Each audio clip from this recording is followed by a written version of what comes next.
Hi everyone, welcome to Lecture 14 Part 2. The objectives for this video are the following. After watching, everyone should be able to, number 1, describe the inverse method of agreement, and number 2, apply the inverse method of agreement using property tables.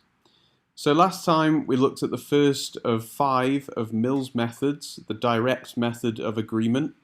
This time we'll be looking at the inverse method of agreement. So here's our little summary table that's keeping track of what we're seeing. So in blue there, in this video, we're on the inverse method of agreement. Now we saw in the last video that the direct method of agreement was for finding suspected necessary conditions. The inverse method of agreement, on the other hand, is for finding suspected sufficient conditions. So that's the difference between this method and the one we saw last time.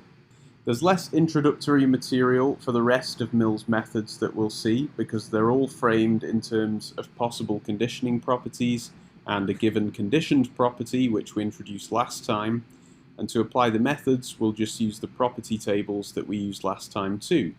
So with that, let's go straight into some examples.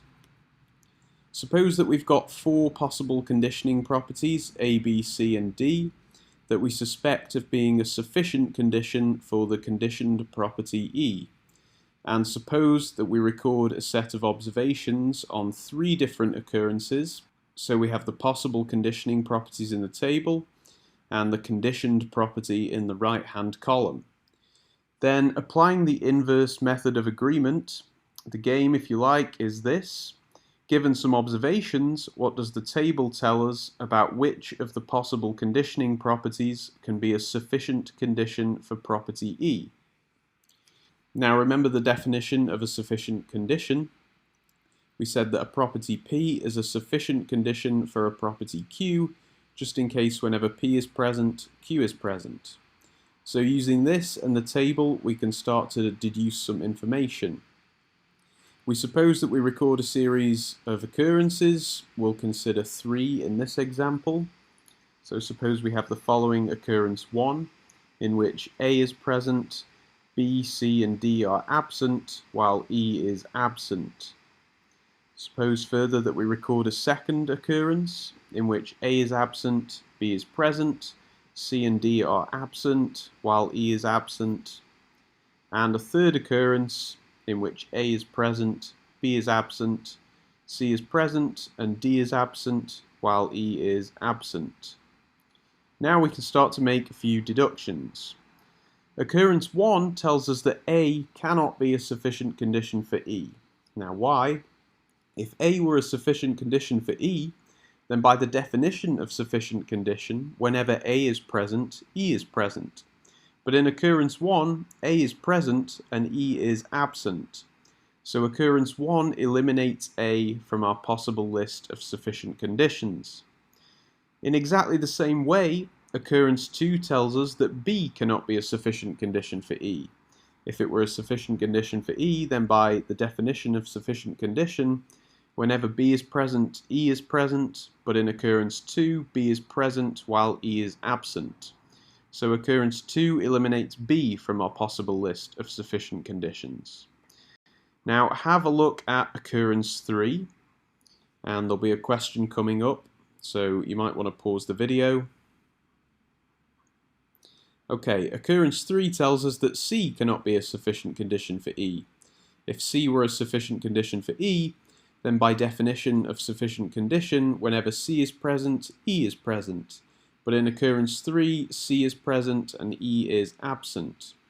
So occurrence 3 eliminates C from our possible list of sufficient conditions. Notice occurrence 3 also tells us what occurrence 1 already told us, that A cannot be a sufficient condition for E either.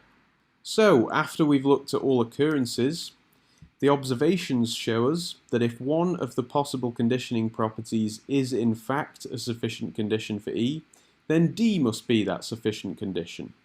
Okay, now it's important to notice the difference between the inverse method and the direct method of agreement. The golden rule we said last time for the direct method of agreement was this. A property that is absent when a given conditioned property E is present cannot be a necessary condition for E. The golden rule for the inverse method of agreement is this one.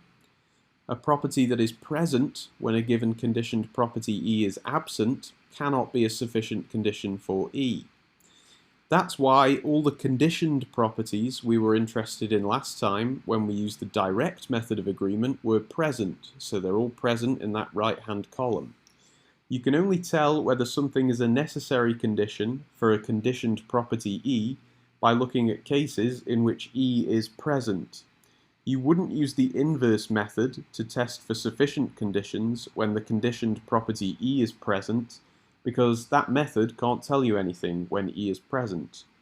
Instead, to use the inverse method of agreement, the conditioned property of interest has to be absent, which is why it's been absent in all those occurrences we saw in the last example. And similarly, if the conditioned property E is absent, then using the direct method of agreement can't tell you anything. So the given conditioned property has to be present in order to use the direct method of agreement, and on the other hand, the conditioned property has to be absent to use the inverse method of agreement. So here's a quick question, just to make sure we're getting this.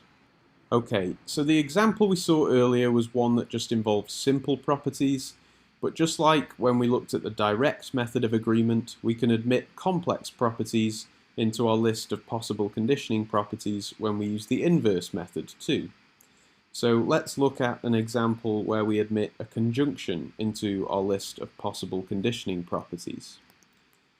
Suppose we just have two possible simple conditioning properties, A and B, and a third complex possible conditioning property, A wedge B, and a given conditioned property, C. Then we would set the table up as follows, in which we have the possible conditioning properties recorded. Now, suppose I give you the presence table for the simple possible conditioning properties and for C. Using what we know from presence tables, it will be your job to fill in the rest of the table and then use the whole table to apply, in this case, the inverse method of agreement. So from presence tables, we know that the conjunction of two properties is present just in case both properties are present and it's absent otherwise. So suppose then that I give you the following occurrences. Occurrence 1, in which A is present and B is absent, and occurrence 2, in which A is absent but B is present. Then, using your knowledge of presence tables, you know and would fill in that A wedge B is absent in occurrence 1, and A wedge B is absent in occurrence 2. Let's suppose these are the only two occurrences we record. So now that we've filled in the table, we can use the inverse method of agreement to eliminate some possible conditioning properties as sufficient conditions for C. So using exactly the same line of reasoning as before, we see that occurrence 1 rules out A as a sufficient condition for C. Remember, a sufficient condition for C cannot be present when C is absent. And occurrence 2 rules out B as a sufficient condition for C by the same reasoning. So what do we conclude? We conclude that if any one of the possible conditioning properties is in fact a sufficient condition for C, then A wedge B must be that sufficient condition. Now notice that this illustrates something interesting about how conjunctions count as sufficient conditions compared to their simple constituents. It may be the case that the inverse method of agreement rules out both A and it rules out B as sufficient conditions for a given conditioned property C, but it doesn't rule out their conjunction. So, what have we seen in this lecture? We've seen the inverse method of agreement and how to apply it. Most importantly, the rule we've used all along when we apply this method is that one. A property that is present when a given conditioned property E is absent cannot be a sufficient condition for E. Now we can also round things off by saying some similar things to what we said at the end of the last video.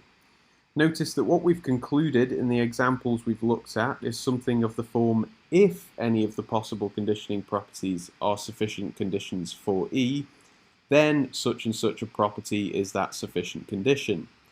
The method doesn't tell us which of the possible conditioning properties are sufficient conditions. It tells us which of them might be and which of them cannot be. The conditioned property, of course, might have more than one sufficient condition, so there still might be more to it than what we can tell just by using the method. And what's more, if our initial list of possible conditioning properties doesn't include a sufficient condition for the given conditioned property, then we won't be able to find it using the method. We would have to go back and use a more comprehensive list of possible conditioning properties to begin with. Your observations, of course, might eliminate everything in your initial list of possible conditioning properties. All this is to say, just like last time, that the logic behind the inverse method of agreement is like the logic of a detective who eliminates suspects one by one in order to find a murderer. Now here's one final question to consolidate what we've seen and get us thinking about the style of question I introduced at the end of the last video. So here's a table with one occurrence recorded. We're interested in which, if any, of the properties A, B, C and D are sufficient for the conditioned property E. Occurrence 1 has A absent, B present, C present and D absent while E is absent. So here's a question. Okay, so occurrence 1 rules out B and C as sufficient conditions for E. Properties A and D are both still contenders for being a sufficient condition for E. Now your job is this: to suggest one other occurrence that would rule out all but one possible conditioning property as a sufficient condition for E. So you have to fill in occurrence 2, such that after looking at occurrence 2, only one possible conditioning property can be a sufficient condition for E. So let's pause for a question. So you should have the occurrence of A present, B present, C absent, and D absent, while E is absent. That occurrence rules out A, so then A, B, and C are ruled out by occurrences 1 and 2. That leaves only one possible conditioning property, property D, as a contender for being a sufficient condition for property E. Now, of course, you could have also come up with an occurrence that ruled out D but left A, but that wasn't one of the multiple choice options on the question. Okay, so next time we'll look at the third of Mills' methods, called the method of difference. We'll look at what it does and how to apply it. So have a go at the last question, and I'll see you all next time.